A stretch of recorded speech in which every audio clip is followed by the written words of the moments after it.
ఇప్పుడు బిఎల్సి అంటేనే beneficiary lead construction అధ్యక్ష. వాళ్ళు ఇల్లు కట్టుకోవాలి, దానికి రకరకాల విధానాలు తీసుకొచ్చేసారు. ఏంటి ఆప్షన్ 1, ఆప్షన్ 2, ఆప్షన్ 3.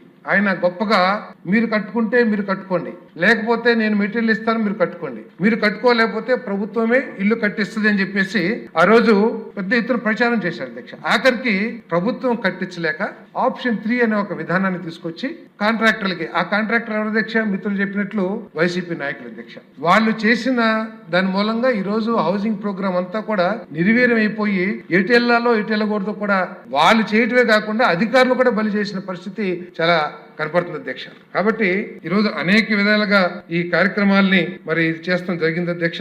మరి ముఖ్యమంత్రి గారు కూడా మాకు చాలా స్పష్టంగా చెప్పారు అధ్యక్ష, చాలా పారదర్శకంగా క్వాలిటీలో సహా ఎంక్వైరీ రిపోర్ట్ కూడా వేసాం అధ్యక్ష.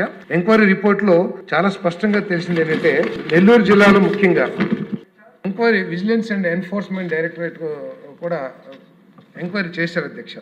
ఒక్క నెల్లూరు జిల్లాలోనే 101.19 కోట్లు అవినీతి జరిగిందని, ప్రత్యేకంగా మన రాక్రీట్ ఇన్ఫ్రాస్ట్రక్చర్ అండ్ లాజిస్టిక్స్ ఒక్క సంస్థే దాదాపు వాళ్ళకి 70,000 ఇల్లు ఇచ్చారు అధ్యక్ష.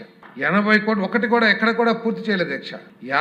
80 కోట్ల రూపాయలు ఆ ఒక్క సంస్థే అవినీతి చేస్తే ఈరోజు అవన్నీ కూడా క్యాన్సిల్ చేసేసి మళ్ళీ అర్హత ఉన్న వాళ్ళకి మళ్ళీ వాటిని అప్పచెప్పి పూర్తి చేయాలి. ఎందుకంటే అధ్యక్ష, ఒకవేళ మధ్యలో ఆపేస్తే 1,000 కోట్ల రూపాయలు ఏదైతే ప్రభుత్వ ధనం ప్రజల ధనం ఇన్వాల్వ్ అయిందో అదంతా నిరుపయోగం అయిపోతుంది. కాబట్టి వాటిని పూర్తి చేయమని చెప్పేసి ముఖ్యమంత్రి గారు ఆదేశాలు ఇచ్చారు అధ్యక్ష.